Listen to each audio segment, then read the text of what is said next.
Hello, it's me again, Mommy Sonic. Errand day today, guys. We're going to get Matthew his uniform for the next school year. Let's go! Hello everyone! Kumusta po kayo? I hope everything is fine, and today's video guys, isama ko kayo sa aking mga errands, if you don't mind. On the way kami sa lugar na kung saan kami makakabili ng uniform para sa anak ko for this coming school year. Naku, ang bilis ng panahon talaga. At syempre, bagong gastos na naman.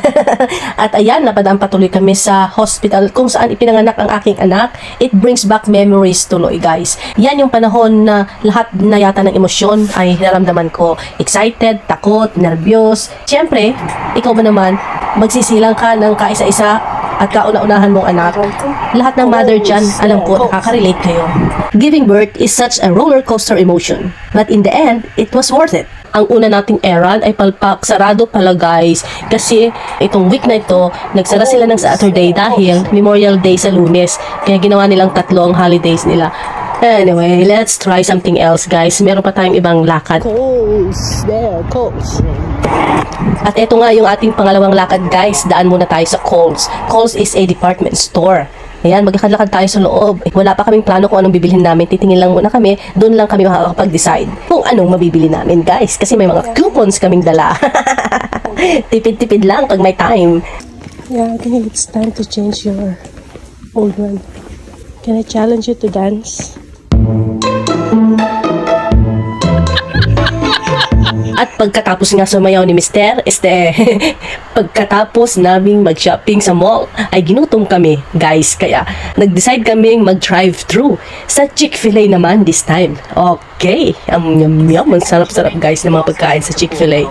Ang in-order ko guys ay chicken tenders na may kasamang honey mustard sauce. At yung anak ko naman daw is chicken sandwich. At yung asawa ko syempre may mac and cheese na may chicken sandwich pa. So sana all. At si Mr. gusto niya pa ako subuan ng criss cut fries. Sabi ko wag na. Okay na ako dito sa chicken tenders. At sandali lang mag-i-emote lang ako. Ayan. Ang sarap guys. Ewan ko ba kung paano nila lutuin to. Bakit ba kakaiba ang chicken tenders sa Chick-fil-A? At habang kumakain kami sa sasakyan, tuloy ang biyahe guys. Dahil papunta naman kami sa park. Ang sabi kasi ng anak ko, gusto niyang itry yung bago niyang basketball at gusto niyang magpapawis.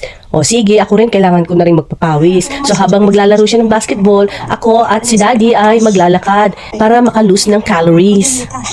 At habang naglalakad kami patungo doon sa basketball court, tinatanong ko yung anak ko, ano ba kasi ang pinagkaiba ng mga bola? Pare-pareho lang naman mga bola yan. Bakit kailangan mo pang i-testing? Ako na lang magte-testing. Ayan guys, o diba? Ay okay pala no, iba pala ang talbog ng bola kapag bagong-bago. Okay, naintindihan ko na ang anak ko.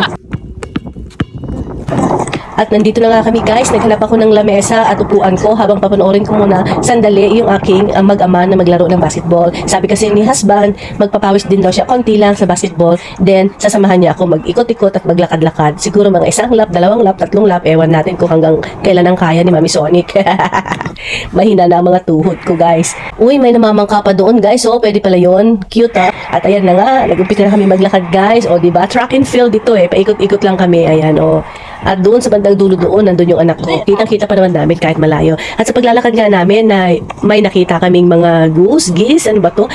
Natakot ako guys kasi naalala ko yung mga pabo. Di ba yung mga pabo naghahabol yan ng mga tao? Lalo na pag bumuka na yung kanilang mga tails na parang pamaypay. Tapos bigla ka na lang hahabulin.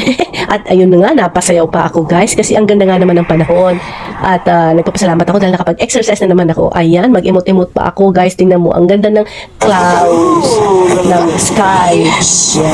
So okay na itong walk exercise ko guys. Satisfied na ako kaya tara sunduin na natin yung anak ko sa basketball court. At punta na tayo sa pinakahuling errand namin guys. This is the sweetest errand ever for today. Wow! Oh my gosh. What is this, Where's Matthew? it trembling? What is that? Let's eat it at work. I'm in school. I mean, home. It makes you delirious. Oh my gosh, it's like 1,000 calories each. But they're yummy. It's like 40. Oh, is that ice cream on top of I it? don't know what that is. Ooh, let's go. Drive faster. It's cream, like whipped cream maybe. It could be, yeah. It's creamy. Like, Matthew, you don't know what you're missing. Are you sure you don't like it? I have to have it. And it's right next to Costco too. That's where we got it. Crumble cookies, yes. Thank you. Guys, this is a treat from my husband's students. So they have this Teachers Appreciation Day. So they gave their teachers something special, and definitely, this is definitely special. This, oh, so yummy, yummy, yummy. Not only my husband is going to enjoy it, but also me, the wife, and my son. Have one bite. One bite. Okay, better than nothing.